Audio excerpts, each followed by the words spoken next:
Alright, so customer called out I need to adjust the brake. They got an inspection and I'm about to show you here, they got hit for over 2 inches of applied stroke.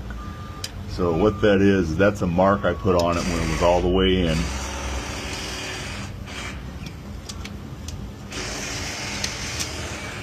I mean, I'm not sure where they measured. I mean, they're close to 2 inches. This is a long stroke can, so you're allowed up to 2 inches, and to me, that's a hair less. I mean, it shouldn't be that far. I mean, obviously, we're right at the threshold, but they didn't cause them to get towed from the scale, so I imagine they were just like, hey, you need to fix this. But they want me to just come out and adjust the brake for them. I know that if this brake is out of adjustment and no recent repairs have been done to this corner that we actually have, this is a symptom of a problem.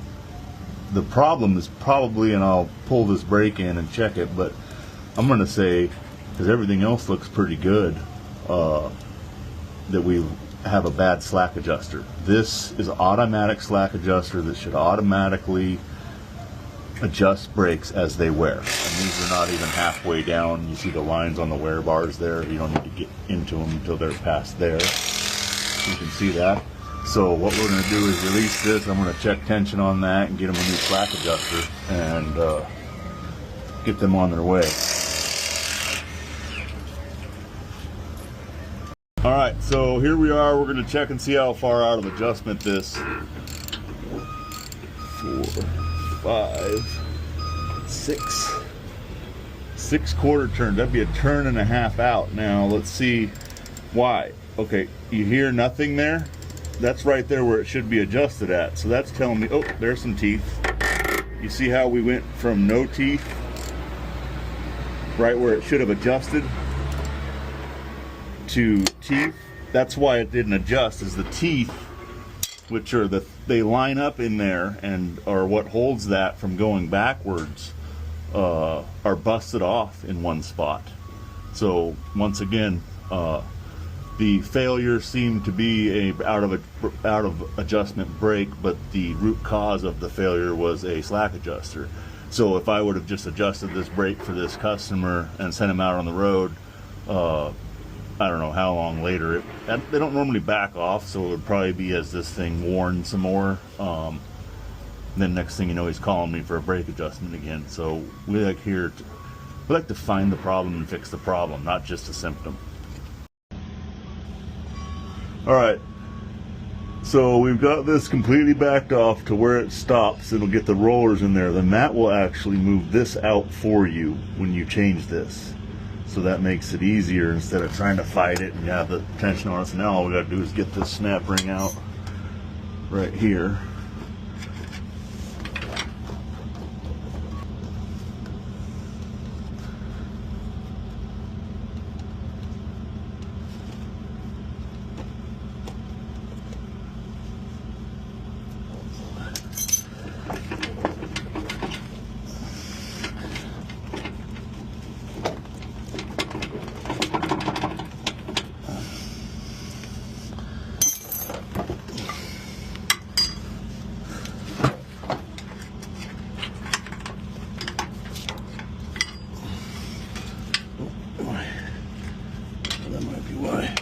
That was.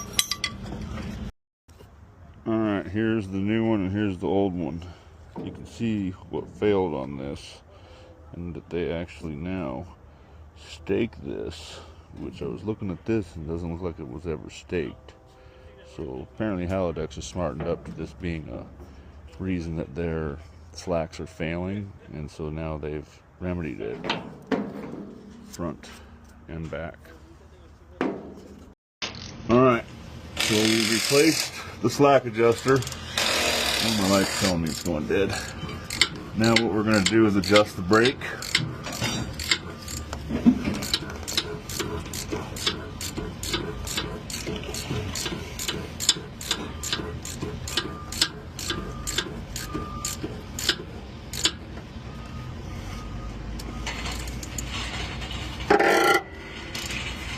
3/8 of a turn.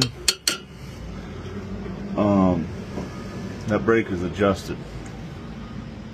So now we'll want to double check that we're fixing our problem here, which, like I said, pretty obvious. But we'll jump on in, give it far more than 90 psi of applied stroke. We're giving it spring brake pressure. So now we will check our applied stroke at under 1 inch. Once again, the problem that we got called out for was not the issue. The issue was the slack adjuster. We went ahead and changed this piece too with a new nut because it came with it, and you know, people buy it, they get it. But yeah, and that's a properly adjusted brake. 1 inch. This is a long stroke can. You can tell by the square bosses. So it's allowed up to 2 inches. Now they gigged them at the scale on this, but I measured it. I think I showed it in an earlier video. It was never near 2 inches. I mean, it was near 1 7/8, but it was. They wrote them for 2 1/4.